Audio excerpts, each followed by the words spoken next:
Thank you all for being here. Thank you to Meridian for opening up this forum. I have my good friend Hélène with us. She is the CEO of the Exploration Company.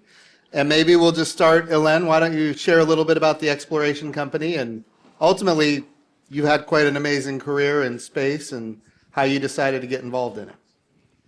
Thank you very much, Jim. So the Exploration Company, we are a young company, about 4.5 years old now. One of the fastest growing space company worldwide. We've been growing quite fast. We were 4 people, 50K in the bank account. A bit more than 4 years ago. And we just say, you know what, we're going to build like the first universal capsule, going to space station and back with 50K and 4 people. It takes a bit more money, of course, and a bit more people. Now we are about 500 people. We have raised about 325 million USD from excellent investors. And we've signed about 850 million in contract. We've sent already 2 capsule prototypes to space, thanks to our amazing team, and we are on track to send to the ISS our first reusable cargo capsule in August 28. Of course, the planning is like very, very challenging. But yeah, for the time being, we've been on track on cost for the first 2 capsules, and I hope it will be the case for the third one. It's not working anymore. Test 1, 2. Mine's is It's working back. Okay, perfect. Okay, so let's see. Tell us about yourself and how, obviously, this is a super exciting company. You're talking about flying to space with cargo eventually, maybe with humans. You talked about a universal capsule, some big ambitions for the future. How did you get involved in this company, and tell us your background. Yeah, so I've been working a bit more than 10 years in historic players, Ariane Group, where I had the pleasure to lead a small rocket program and an Airbus. I had the pleasure to be the deputy program manager of the Orion European Service Module. And when you work on such a vehicle, on the one hand, it's like really amazing because you work with NASA, European Space Agency, Lockheed Martin. You work on a vehicle that's going to bring back humans not to the surface, but in the lunar environment. It's a very, very special responsibility. But it's also like not the fastest way to work in space, and perhaps not the most cost-effective way. And so I just got frustrated. I think we can do faster, we can do less expensive. And that's why I decided to leave Airbus and to build my company, because I came to the conclusion that if we want to change and if we want to impact, and this is really my driver, it's easier to do that starting almost from a white sheet of paper than to do that from the inside. I believe entrepreneurs have a huge impact capability in the world today. And I also wanted to build a company that would scale in the world the European model of collaboration. It's a unique fact, at least to my knowledge, in human history, that countries which have been fighting each other for centuries, Germany, France, Italy, England, they are now in peace since more than 65 years. And why that? Because they decided to share critical technologies. And everything we built in space is critical technology.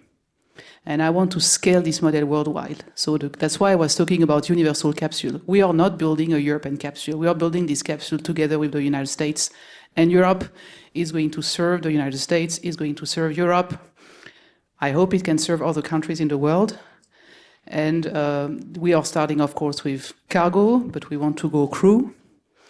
We want to go crew commercial. Perhaps we will speak about that later. And that crew capsule shall be able to serve as many countries as possible in the world. This is how we built our business. So we are now in the UAE, in the United States, in Europe. We will stop there for the time being, because we also need to make sure that from an industrial point of view, we are very efficient. But as soon as we have the first vehicle growing, we'll open in other countries, again, to continue to share technologies across countries and to build vehicles across countries. So we are now working on, of course, the first most important vehicle is the capsule, as I was saying, is being built between the United States and Europe. The next, of course, generation will be crew vehicle, also built between the United States and Europe, I hope. We are working on a very, very high thrust rocket engine between Ukraine and Europe. And we are working on a lunar lander between Europe and the UAE. So you see everything we do, it's always across countries. Because the future we want to build in space is a future which is collaborative.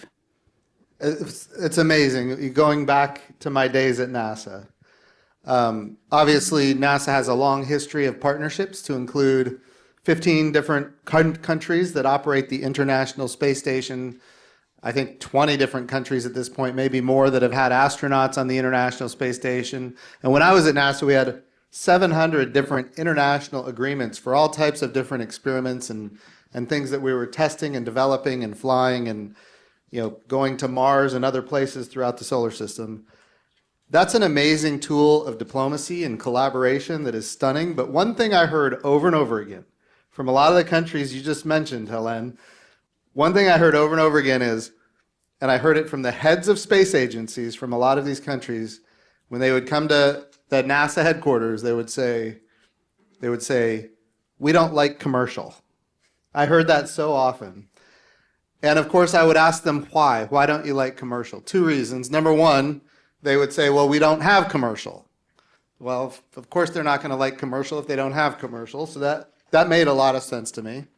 And then the second thing they said was, if NASA starts buying things as a service, rather than building things and collaborating internationally on architectures, then we're not going to be able to participate. You can't just buy it as a service and have international collaboration in space.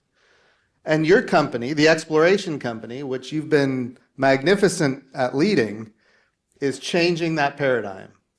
And that's why I'm so excited about the exploration company. So share with us how you're thinking about this. How do we do international collaboration and commercial? You mentioned, how much did you raise? 350 million? Correct. And can you say, where did all that money come from? Europe or a single country? Or it's coming 100% from private investors. And we raised that money, let's say the anchor contract we had at that time was very small, 25 million. So you were talking about commercial. A great thing about commercial is that it takes, let's say, to develop a crew vehicle, it takes between 4 to 5 billions minimum. So if NASA, ESA together are working as anchor clients, we can raise a lot of this 5 billion privately. And the remaining part can be funded by NASA, ESA starting to buy seats, and this can be open to other countries. So coming back to commercial, I think commercial enables the industry to move faster and also to use less taxpayer money. I want to give very concrete example. In the normal way, this is true for United States and for Europe. If you think like a huge development, every state in the United States, they want to have their work share. In Europe, every country wants to have their work share, but okay, more or less same principle. So you don't start thinking product, you start thinking how can I make like Alabama happy, or how can I make that state happy? And in Europe, how can I make that country happy? So you basically nailed it. It's how do we make Alabama happy? And I can say that as an Oklahoman. I had to deal with that a lot. So it takes a lot of time. And you don't think product and product market fit. You just like spend your time negotiating political stuff. Then you get the money, you get all the states happy or all the country happy. You've already lost 5 years. And then you have a product which is perhaps making everybody happy, but it's not right for the market. Commercial space, you say, as an agency, I'm not going to spend €1. I'm just being the client. And perhaps I will start buying when I see that you, the industry, you've made some like meaningful technical progress. So it means the industry needs to start immediately and super fast. So winning a lot of time. And then because the NASA or like the European Space Agency or others acting as anchor client, the industry can raise private money.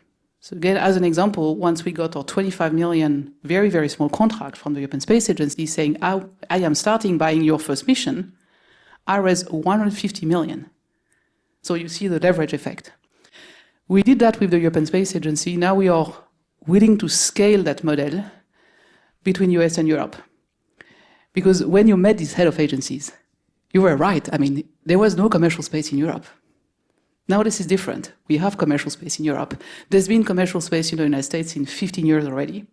So we're at a time when the agencies, instead of saying, like on Orion.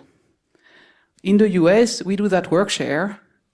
And in Europe, we do that work share. Orion, capsule was done in the US, service module was done in Europe.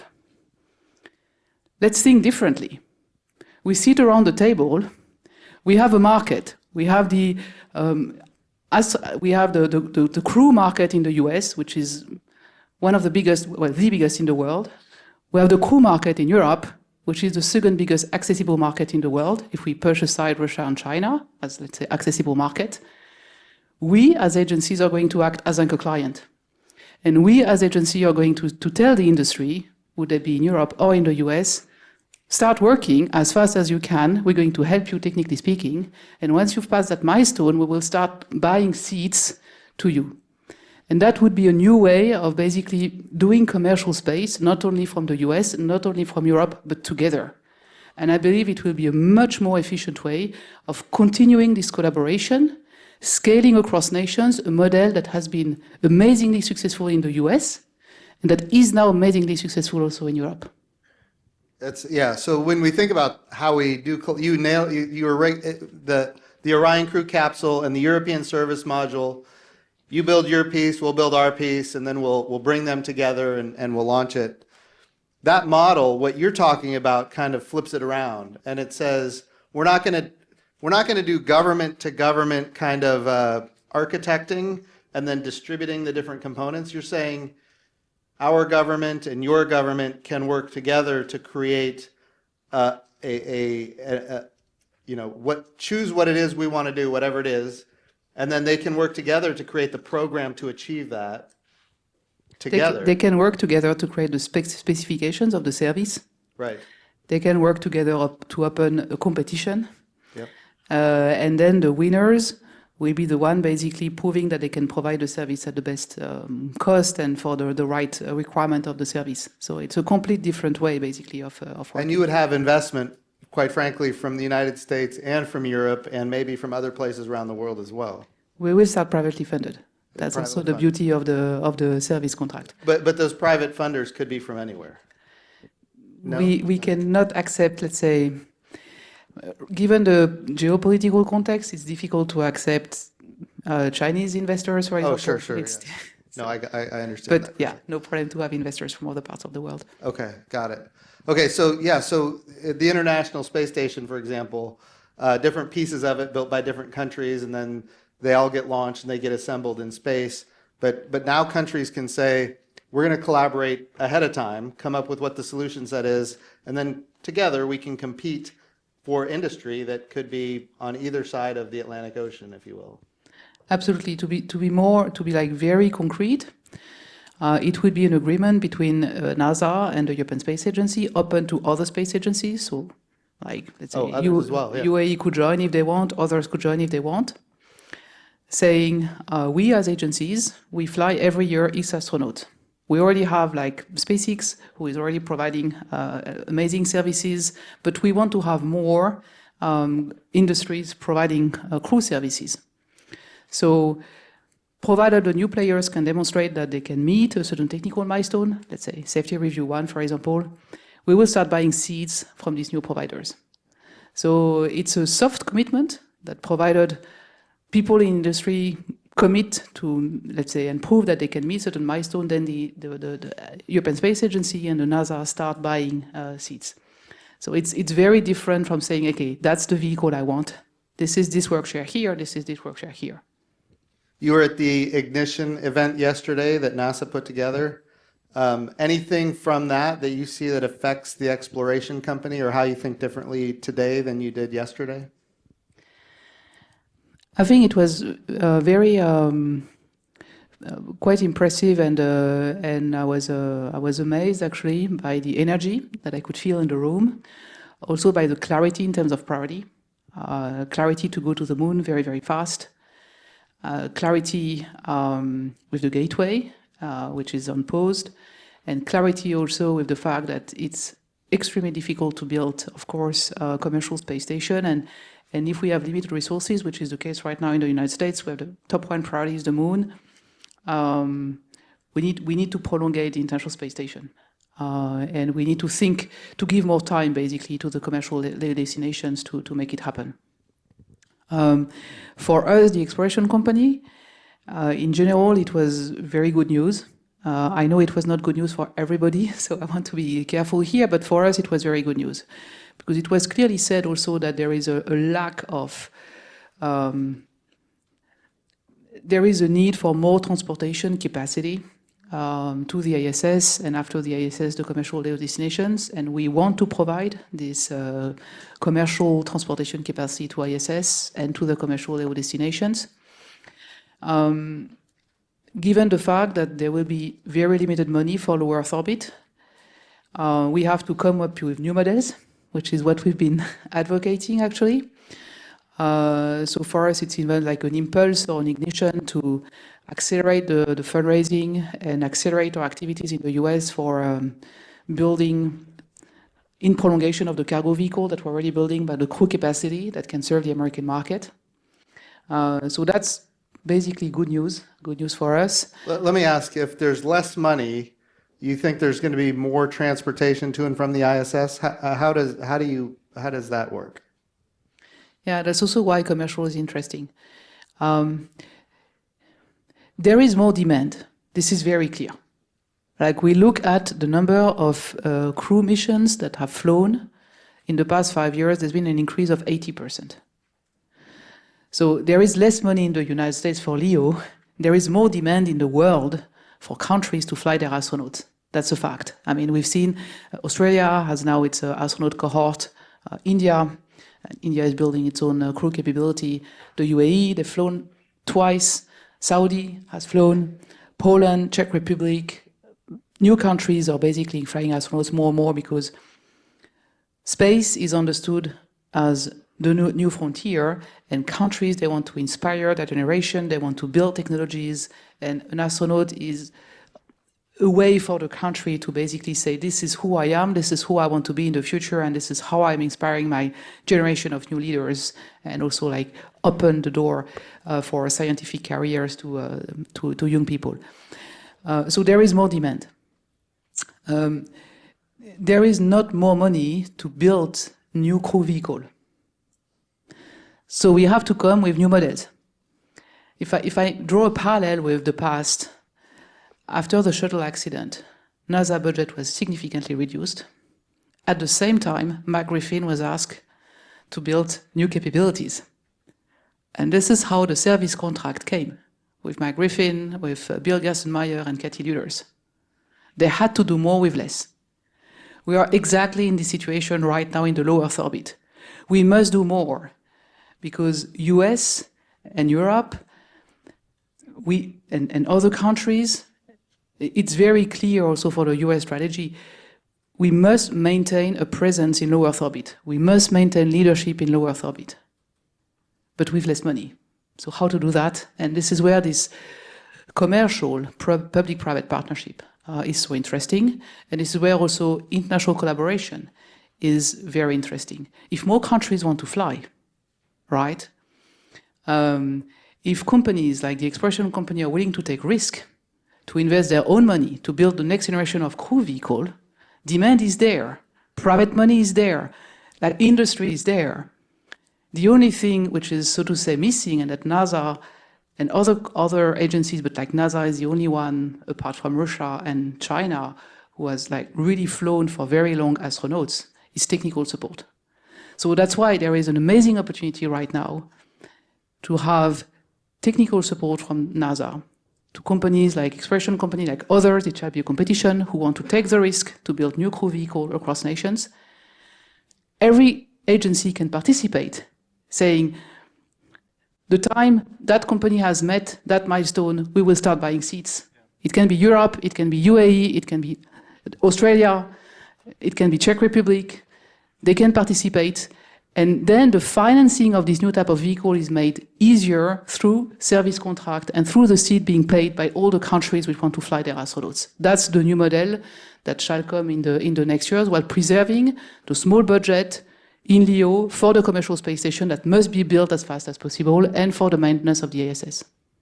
So you're, in essence, broadening the base of the market. but at the same time, you're relying on private capital for the eventual utilization by the broader swath of countries that could take advantage of it. So private capital comes in today, you build your vehicle, you make it available in the future, and then it's amortized. All that cost is amortized over a whole lot more customers that are international in nature. Am I thinking about that correctly? Yeah, if you think about the cash, basically, private capital will finance the first tranche of the cash. Yep. NASA only provides technical support. Yep. After a first technical milestone, money comes in paying seats, coming from NASA, coming from European Space Agency, coming from other agencies. Private capital continue to pay, but like step by step, the majority is being paid by customers, which are paying seats at a little bit high price so that they contribute to development effort. So at the end, it means that for the whole development, which is roughly speaking 5 billion, private capital probably will be around 25%. The 75% will be paid by the other countries who are paying for seat at a slightly higher price because they have still to finance the development, but they also have a seat which is guaranteed and they understand that this is a capacity that's going to benefit the whole ecosystem. One of the, I think, the big benefits to that over time is you don't have this long tail of the government owning and operating the systems. In fact, the tail is yours. The private company has that tail to maintain that operational system. But at the same time, you've got the customer base to finance it. So it's not, and so that, I think that was one of the big challenges at NASA is initiating a new program means you've got to figure out a way to fund it for the next 30 years. You can't just buy it by the drink. And you're offering governments an opportunity to buy it by the drink. Yes. Yeah. Let me ask, within Europe, one of the things I heard a lot as the NASA administrator, the heads of space agencies, I'm not going to name names, but they would come in my office and they'd be like, well, this country had an astronaut this soon. We want to get our astronaut up. And they would all lobby against each other to get an astronaut up into the International Space Station. And of course, balancing that was really difficult. But now there's a way maybe to settle that, which is basically the customer, it's either order of precedent or it's basically the highest payer. Is that correct? With this model, which is also has been widely used to build other infrastructure, the one that will be buying the first seats at a bit higher price, of course, will have a right of priority in terms of when they can fly their astronauts. As simple as that. And let me ask you, within Europe, this concept, is it generally accepted by all of the countries in Europe, or is it sometimes contested? So I'm very proud because we are actually the first company in Europe benefiting from a service contract from the European Space Agency. So we have pioneered with the European Space Agency this kind of competition and service contract in Europe. Most of the countries are very much in favor of that. Now, the capsule we're developing right now, which is the cargo one, as I was saying at the beginning, 40% is paid by the private investors, 60% as a service by the European Space Agency. As you can imagine, some historic players are used to have 1% of the development being paid. And they're also lobbying their countries to say, that's not really the right model. The right model is to have all the development being paid. So, but generally speaking, people understand the speed.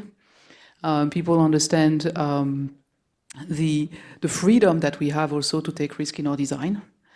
What I think we still need to improve a little bit, and at NASA it was the job of Cathy Luders, is the way we collaborate with agencies. When agencies that we used to look at every detail, validate everything because it was their spacecraft. It takes a little bit of adaptation time to understand that, okay, we need to accept that now the industry is in the leading seat and is taking more risk because industry wants to go fast, and that not every detail can be shared with the agencies, but that's just a new way of working.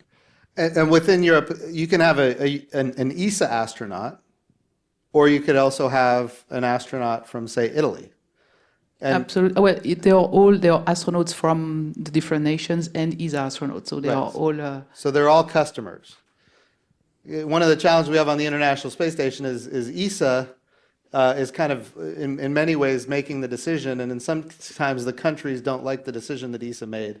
I don't want to air any dirty laundry here, but I would hear about that, and you're going to be in the position to make those decisions, I would guess, going forward, which is a challenge, but it's also not a bad challenge. Honestly, it would be an amazing problem. It would be a wonderful because it problem. means we have a crew capsule flying. Yeah. So I wish we have that problem. Yeah, that's good.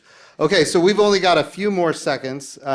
You are solving a major problem that I think is important for the world, which is space is shifting to a very commercial market in a way that even 10 years ago people couldn't contemplate.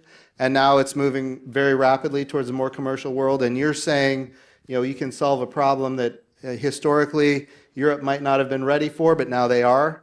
And we're pretty excited about it. We have just a few more seconds. Any closing thoughts for the audience? Yeah, I think in the times when we live now, which is times, unfortunately, of wars and conflicts and huge competition, we shall never forget that first and foremost we are humans.